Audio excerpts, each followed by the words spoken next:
വെള്ളം കൊണ്ട് ഇരിക്കാൻ മേലെ ഞാനിപ്പോൾ വെള്ളം തെളിയാടും എന്ന് പറയുന്ന ഒരവസ്ഥയാണ് ഇപ്പം എൻ്റെ ഒരു ശരി. ഇതിനകത്തിരിക്കുന്ന ആൾക്കാരൊക്കെ ഭയങ്കര ത്രില്ലിലാണ്. നമ്മൾ അത്രയ്ക്ക് ചൂട്ടിലെത്തി. സുഹൃത്തുക്കളെ നമസ്കാരം. ഞാനിപ്പോഴുള്ളത് ചിത്രകോട് വെള്ളച്ചാട്ടത്തിന് മുൻപിലാണ്. ഛത്തീസ്ഗഡിലെ ജഗദൽപൂർ ടൗണിൽ നിന്നും ഒരു 38 കിലോമീറ്റർ ദൂരത്തിലാണ് ഈ വെള്ളച്ചാട്ടം സ്ഥിതി ചെയ്യുന്നത്. ഭാരതത്തിലെ നയാഗ്ര വെള്ളച്ചാട്ടം എന്നാണ് ഈ ചിത്രകോട് വെള്ളച്ചാട്ടം അറിയപ്പെടുന്നത്. അതിന് കാരണം എന്താണെന്ന് വെച്ച് കഴിഞ്ഞാൽ നയാഗ്ര വെള്ളച്ചാട്ടം, അമേരിക്കയിലുള്ള ഈ നയാഗ്ര വെള്ളച്ചാട്ടം പോലെ തന്നെ ഒരു റാ ഷേപ്പിൽ നല്ല വീതിക്കാണ് ഈ വെള്ളച്ചാട്ടം ഒഴുകുന്നത്. ഏതാണ്ട് 300 മീറ്റർ അഥവാ 980 അടി വീതിയും അതുപോലെ തന്നെ 30 മീറ്റർ അഥവാ 95 അടി ഉയരവുമുണ്ട് ഈ ചിത്രകോട് വെള്ളച്ചാട്ടത്തിന്.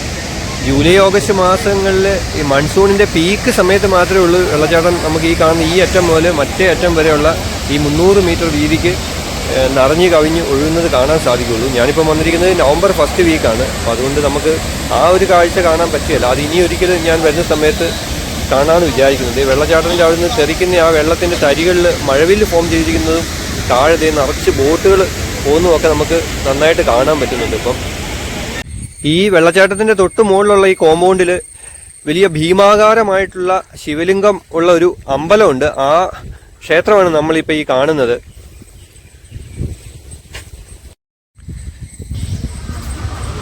ഇത് ഈ വാട്ടർഫോൾസിൻ്റെ അങ്ങോട്ട് പോകാനായിട്ടുള്ള എൻട്രൻസ് ആണ്. ഇവിടെ എഴുതി വെച്ചിട്ടുണ്ട് ചിത്രകോട് വാട്ടർഫോൾസ് എന്നൊക്കെ. നല്ല ഭംഗിയുണ്ട് കാണാനായിട്ട്. ഇതാണ് ഈ വെള്ളച്ചാട്ടത്തിൻ്റെ മുകളിലായിട്ടുള്ള വലിയൊരു കോമ്പൗണ്ട്. ഈ കോമ്പൗണ്ടിൻ്റെ അകത്താണ് നമ്മൾ മുമ്പേ കണ്ട അമ്പലമൊക്കെ ഉള്ളത്. ഇവിടെ നിന്നുകൊണ്ടാണ് ഞാൻ ആ വെള്ളച്ചാട്ടം ഇപ്പം നിങ്ങളെ കാണിച്ചു തന്നത്. ഇനിയിപ്പോൾ എന്തായാലും നമ്മൾ ഈ ബോട്ടിങ്ങിൻ്റെ സ്ഥലത്തോട്ട് പോവുകയാണ്. ഈ വഴി കൂടെ അങ്ങ് പോയി കഴിഞ്ഞ് കഴിഞ്ഞാൽ താഴോട്ട് കുറേ ഇറങ്ങി ചെല്ലണം ഈ ബോട്ടിങ്ങിൻ്റെ അങ്ങോട്ട് എത്താനായിട്ട്. ഈ വെള്ളച്ചാട്ടത്തിൻ്റെ താഴെയുള്ള ആ ഭാഗത്താണ് നമുക്ക് ബോട്ടിംഗ് ഒക്കെ ഉള്ളത്. ഇവിടെ നിന്ന് നമുക്ക് വെള്ളച്ചാട്ടത്തിൻ്റെ ഒരു ലോങ് വ്യൂ കാണാം. നല്ല ഭംഗിയുണ്ട് ഇവിടെ നിന്ന് കാണാനായിട്ട്. താഴോട്ട് കുറേ സ്റ്റെപ്പുണ്ട്. ഇതിവിടെ നേച്ചർ ട്രെയിലിന് എഴുതി വെച്ചിരിക്കുന്നതാണ്. ഇവിടെ ഒരു പാർക്കാണ്. നമുക്ക് തിരിച്ചു വരുമ്പോൾ സമയത്ത് നമുക്ക് അങ്ങോട്ട് പോവാം. അപ്പം നമ്മൾ താഴോട്ട് പോവാണ് ബോട്ടിങ്ങിനായിട്ട്. ഇവിടെ ഇതുപോലത്തെ 2-3 ഗുഹകളുണ്ട്. ഇതെല്ലാം ശിവനുമായിട്ട് ബന്ധപ്പെട്ടതാണ്. പാർവതി കേവ്സ്, പാർവതി ഗുഹകൾ എന്നാണ് ഇതിനെ വിളിക്കുന്നത്. 2-3 ഉണ്ട് ഇങ്ങനത്തേത്. ഇവിടെയൊക്കെ ചെറിയ ശിവലിംഗവും ദേവിയുടെ ചെറിയ പ്രതിഷ്ഠയൊക്കെ ഉണ്ട്.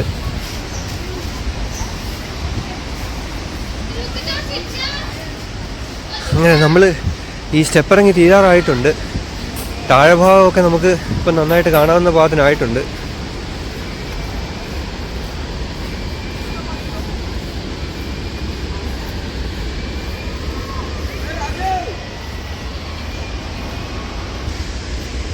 താഴെ എത്തി ബോട്ടിങ്ങിനായിട്ട്. ഇവിടെ നിന്ന് ഇനി കുറേ കൂടെ മുമ്പോട്ട് നടക്കണം എന്ന് തോന്നുന്നു. ഇതെല്ലാം നദിയുടെ ഭാഗമാണ്. ഇവിടെ എല്ലാം നിറച്ച് മണലാണ്. ഇന്ദിരാവതി നദിയിലാണ് ഈ ചിത്രകോട് വെള്ളച്ചാട്ടം. ഇന്ദിരാവതി നദി ഉത്ഭവിക്കുന്നത് ഒറീസയിൽ നിന്നാണ്. ഈ നദി ഈ വെള്ളച്ചാട്ടത്തിൻ്റെ ഇവിടുന്ന് ഇനിയൊരു 400 കിലോമീറ്ററിനടുത്ത് ഒഴുകി അത് ഗോദാവരി നദിയിൽ ചെന്ന് ചേരും.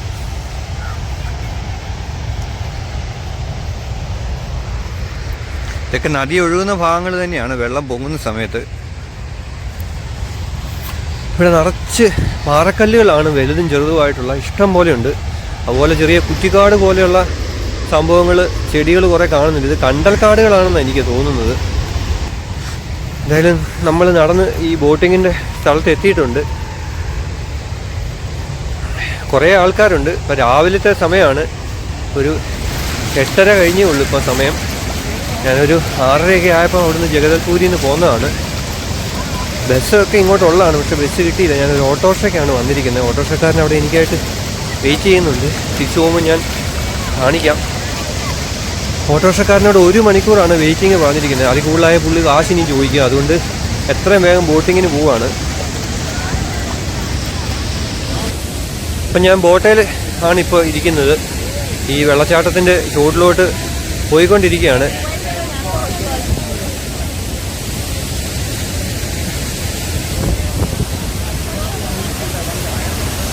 ഈ വെള്ളച്ചാട്ടത്തിൻ്റെ അടുത്തെത്താറായി. ഒരു രക്ഷയില്ല, ഭയങ്കര രസമാണ് കാണാനായിട്ട്. മേത്തെല്ലാം വെള്ളമൊക്കെ തെറിച്ച് തുടങ്ങിയിട്ടുണ്ട്. ആദ്യം 3 വെള്ളച്ചാട്ടമായിട്ടാണ് ഇവിടെ കിടക്കുന്നത്. അതിൽ ആദ്യത്തെ വെള്ളച്ചാട്ടത്തിൻ്റെ അടുത്താണ് നമ്മളിപ്പം എത്തിയിരിക്കുന്നത്. ഈ വെള്ളം കുറവായതുകൊണ്ടാണ് ഇങ്ങനെ 3 വെള്ളച്ചാട്ടമായിട്ട്, അല്ലെങ്കിൽ നിരന്നൊഴുകുന്നതാണ്. മേത്തെല്ലാം നിറച്ച് വെള്ളം തെറിക്കുവാണ്. ഒരു രക്ഷയില്ല, ഭയങ്കര രസം. ആനന്ദം കൊണ്ട് ഇരിക്കാൻ മേലെ ഞാനിപ്പോൾ വെള്ളത്തിലാടും എന്ന് പറയുന്ന ഒരവസ്ഥയാണ് ഇപ്പം എൻ്റെ. ഒരു രക്ഷയിൽ ഇതിനകത്തിരിക്കുന്ന ആൾക്കാരൊക്കെ ഭയങ്കര ത്രില്ലിലാണ്. നമ്മൾ അത്രയ്ക്ക് ചൂടിലെത്തി വെള്ളച്ചാട്ടത്തിൻ്റെ. ആകെ നനഞ്ഞ് കുളിച്ച് ലൈഫ് ജാക്കറ്റൊക്കെ ഇട്ടിട്ടുണ്ട്. അതാണ് ഒരു ധൈര്യമായിട്ട് ഇരിക്കാൻ പറ്റുന്നത്. ഇതിനകത്തെങ്ങാനും പോയി കഴിഞ്ഞാൽ പൊടി പോലും കിട്ടുകയില്ല. അത്രയ്ക്കും കടലിൽ തിരയടിക്കുന്ന പോലെയാണ് വെള്ളം ഇങ്ങനെ കിടന്ന് മറിയുന്നത്.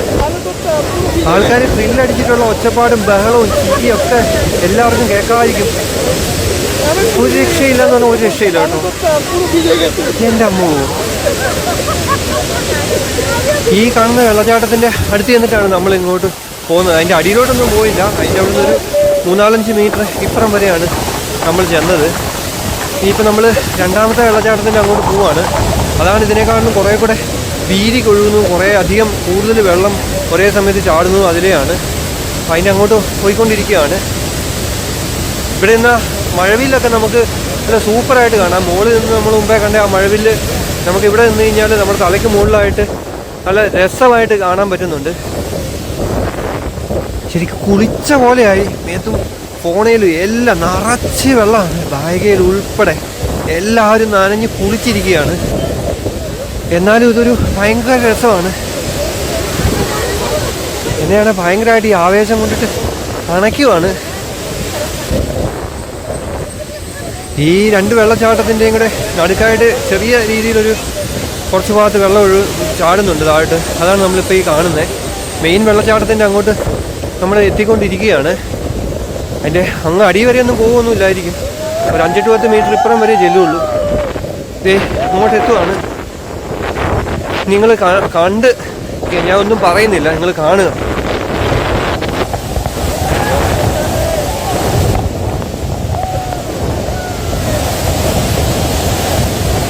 ഇവിടെ ഏറ്റവും വലിയ വെള്ളച്ചാട്ടത്തിൻ്റെ ചുവട്ടിലാണ് ഞങ്ങളിപ്പം.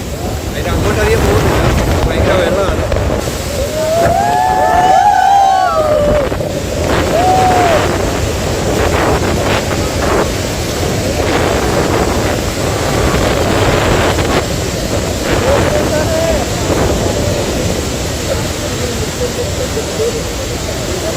അതിൻ്റെ അടുക്കേന്ന് ഇങ്ങനെ വളഞ്ഞിങ്ങ് പോന്നു.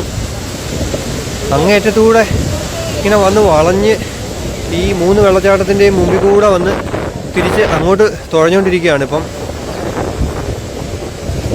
50 രൂപയാണ് ബോർഡിംഗ് ചാർജ്. തീരെ കൂടുതലല്ല. ഇവരുടെ കഷ്ടപ്പാട് കണ്ടു കഴിഞ്ഞാൽ 50 അല്ല 100 കൊടുത്താലും നഷ്ടമൊന്നുമില്ല.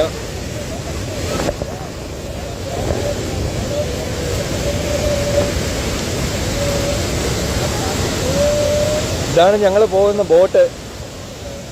ഇതിൽ കുറേ പേരുണ്ട്, ഒരു 10-25 പേരെങ്കിലും ഉണ്ട്.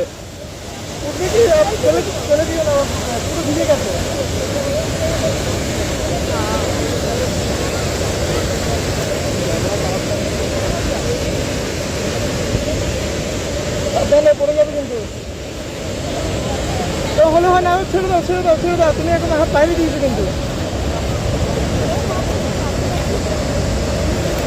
ഇതാണ് നമ്മുടെ തുഴയുന്ന ചേട്ടന്മാര്. 2 പേരുണ്ട്. സോറി, 2 പേരല്ല, 4 പേരുണ്ട്. എൻ്റെ തൊട്ട് മുമ്പിൽ 2 പേര് ഇരുന്ന് തുഴയുന്നുണ്ട്. പിന്നെ ആ തുമ്പത്തായിട്ട് ഒരാൾ, 3 പേരും, പിന്നെ ഒരാൾ ബാക്കിലും ഉണ്ട്. അങ്ങനെ മൊത്തത്തിൽ 4 പേരാണ് തുഴച്ചിലുകാരുള്ളത്. ഇവരെ സമ്മതിക്കണം, അത്രയ്ക്ക് കഷ്ടപ്പെട്ടാണ് ഇവരിന്ന് തുഴയുന്നത്.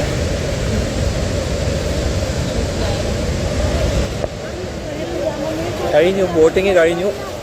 അവിടെയാണ് നമ്മൾ പോയിട്ട് വന്നത്. बहुत मजा आया। अच्छा है, बहुत मजा आया। एक बार और जाने का मन करता है। ഞാനൊരു പ്രാവശ്യം കൂടെ എന്തായാലും ബോട്ടയിൽ അവിടെ വരെ പോകാമെന്നാണ് വിചാരിക്കുന്നത്. എനിക്ക് അത്രയ്ക്ക് ഇഷ്ടപ്പെട്ടു. ആദ്യമായിട്ടാണ് ഇങ്ങനൊരു എക്സ്പീരിയൻസ്. ഇത് നമ്മൾ ബോട്ടിങ് തുടങ്ങുന്ന ആ സ്ഥലമാണ് കാണുന്നത്. ഇവിടെയൊക്കെ ഇങ്ങനെ കടലിൽ തിരയടിക്കുന്ന പോലെയാണ് വെള്ളം ഇളകിക്കൊണ്ടിരിക്കുന്നത്. ഞാൻ ഒന്ന് പോയി ഒന്നും കൂടെ പോവാണ് കാണാനായിട്ട്. നിസ്സാര പൈസയേ ഉള്ളൂ, 50 രൂപ എന്ന് പറഞ്ഞാൽ.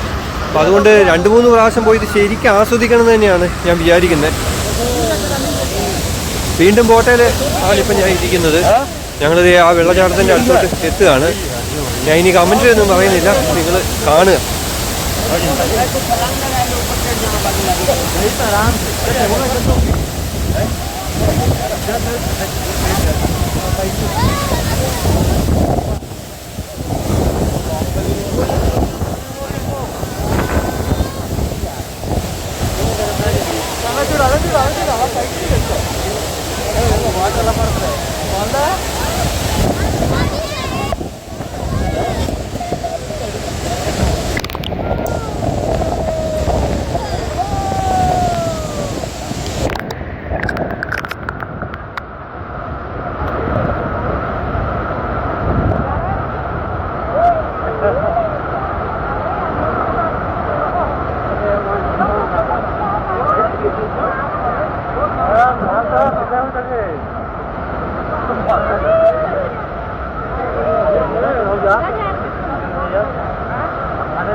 എന്താ ഭംഗി.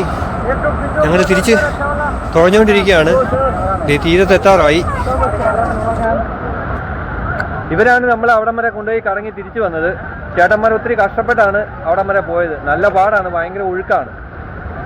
ഇതെല്ലാം ഫുള്ള് ട്രൈബൽ ഏരിയ ആണ്.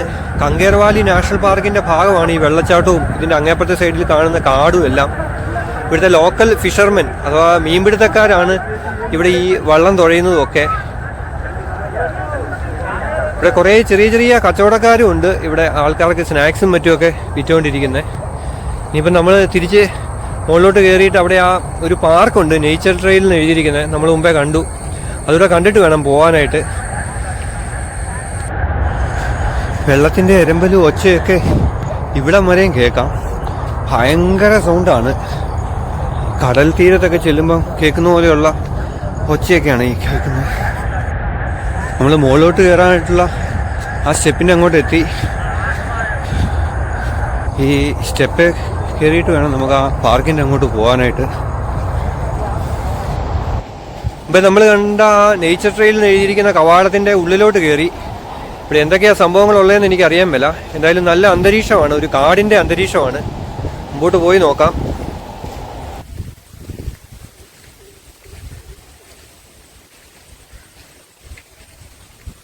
ഇവിടെ ഒരു പാർക്കാണെന്ന് തോന്നുന്നു. നേച്ചർ ട്രെയിൽ അവിടെ എഴുതി വെച്ചിരിക്കുന്നത്.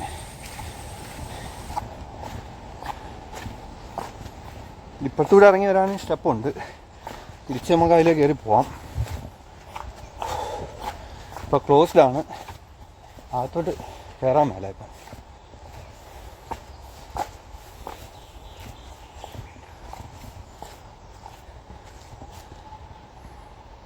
ഇന്ന് വൈകുന്നേരം ആയിരിക്കും തുറക്കുന്നത്. എന്തായാലും വൈകുന്നേരം വന്ന് ഇനി കയറാൻ പറ്റിയല്ല, സമയം പോയി. ഞാൻ തിരിച്ച് കയറി പോവാണ്.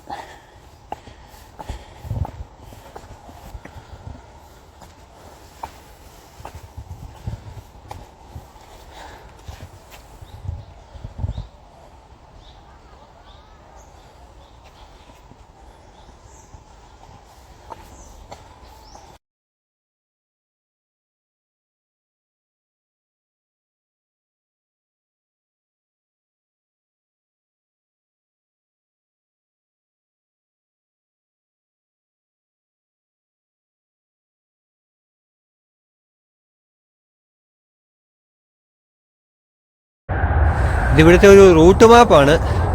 ഈ വെള്ളച്ചാട്ടവും അതിനോടനുബന്ധിച്ച് എന്തൊക്കെ സംഭവങ്ങൾ ഉണ്ടെന്നുള്ളതിന്, ഈ പാർക്കിൻ്റെയും എല്ലാം കൂടെ കൂടിയിട്ട് നമ്മളിത് വെളിയിലോട്ട് ഇറങ്ങാറായി.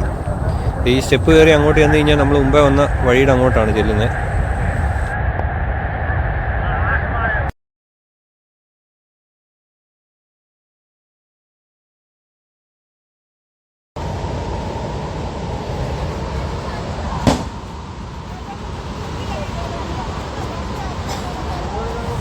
താഴേന്ന് ആൾക്കാർ കയറി വരുന്ന ഒക്കെ നമുക്ക് ഇവിടെ നിന്നാൽ കാണാം. ഇവിടുന്ന് വെള്ളച്ചാട്ടത്തിൻ്റെ നല്ലൊരു വ്യൂവും കിട്ടുന്നുണ്ട്.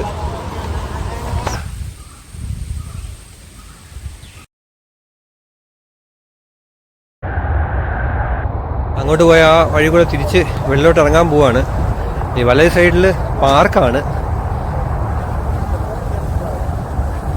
ഇന്നത്തെ ഈ വെള്ളച്ചാട്ടം, ഈ ചിത്രകോട് വെള്ളച്ചാട്ടത്തോട് കൂടിയിട്ട് എൻ്റെ ജഗദൽപൂരിലെ കാഴ്ചകൾ ഞാൻ അവസാനിപ്പിച്ച് മടങ്ങുകയാണ്. ഇന്ന് ഉച്ചയോടുകൂടി റൂമിൽ ചെന്ന് കഴിഞ്ഞാൽ കുറച്ച് നേരം റെസ്റ്റ് എടുത്തിട്ട് വൈകുന്നേരത്തോടു കൂടി തിരിച്ച് റായ്പൂർക്ക് മടങ്ങാമെന്നാണ് വിചാരിക്കുന്നത്.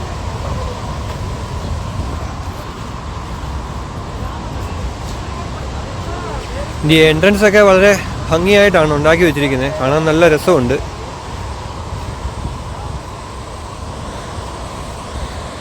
മടങ്ങുന്നതിന് മുമ്പായിട്ട് ഇവിടെ നിന്ന് വെള്ളച്ചാട്ടത്തിൻ്റെ വ്യൂ ഒന്നുകൂടെ ആസ്വദിക്കുകയാണ്. മഴവില്ലൊക്കെ നിങ്ങൾക്ക് നല്ലതായിട്ട് കാണാമെന്ന് വിചാരിക്കുന്നു.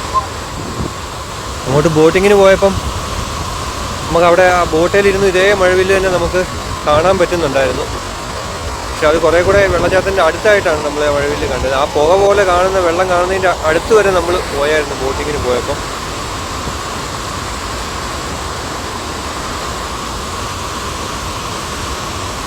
അപ്പുറത്ത് കാണുന്ന പച്ചപ്പ് കാടാണ്, ഭയങ്കര കാടാണ്. കങ്കേർവാലി നാഷണൽ പാർക്കിൻ്റെ, ഞാൻ മുമ്പേ പറഞ്ഞു, അതിൻ്റെ ഭാഗമായിട്ടുള്ള കാടാണ്. ഇതെല്ലാം നക്സൽ ബാധിത പ്രദേശമാണ്. 2008 നമ്മുടെ അന്നത്തെ രാഷ്ട്രപതിയായിരുന്ന പ്രതിഭാ പാട്ടീൽ ഇവിടെ വരുന്ന സമയത്ത് ഇവിടെ ഒരു നക്സൽ ആക്രമണമൊക്കെ ഉണ്ടായിരുന്നു. ഒരു പോലീസ് ജീപ്പ് ഈ നക്സലുകൾ കുഴിബോംബ് വെച്ച് തകർത്തായിരുന്നു. ഈ മഴവില്ലിനെ സാക്ഷിയാക്കി ചിത്രകോട് വെള്ളച്ചാട്ടത്തോട് വിട പറഞ്ഞ് ഞാൻ മടങ്ങുകയാണ്, വീണ്ടും വരണമെന്ന ആശയോടുകൂടി. ഇങ്ങോട്ട് വന്ന വഴിയാണിത്. ഇത് നമ്മൾ മുമ്പേ കയറി കണ്ട് തൊഴുത ശിവക്ഷേത്രം. ഇത് ട്രൈബൽസ് ഉണ്ടാക്കുന്ന കരകൗശല ഉൽപ്പന്നങ്ങൾ വിൽക്കുന്ന ചെറിയൊരു കടയാണ്. ഈ ഓട്ടോറിക്ഷയിലാണ് ഞാൻ അവിടെ ചിത്രകോട് വെള്ളച്ചാട്ടം കാണാനായിട്ട് പോയത്, ഇന്ദ്രാവതി നദിയിലെ. അപ്പോൾ അവിടെ കണ്ടിട്ട് തിരിച്ചു പോകുകയാണ്. ഇതാണ് നമ്മുടെ ഓട്ടോറിക്ഷ ഓടിയ ചേട്ടൻ.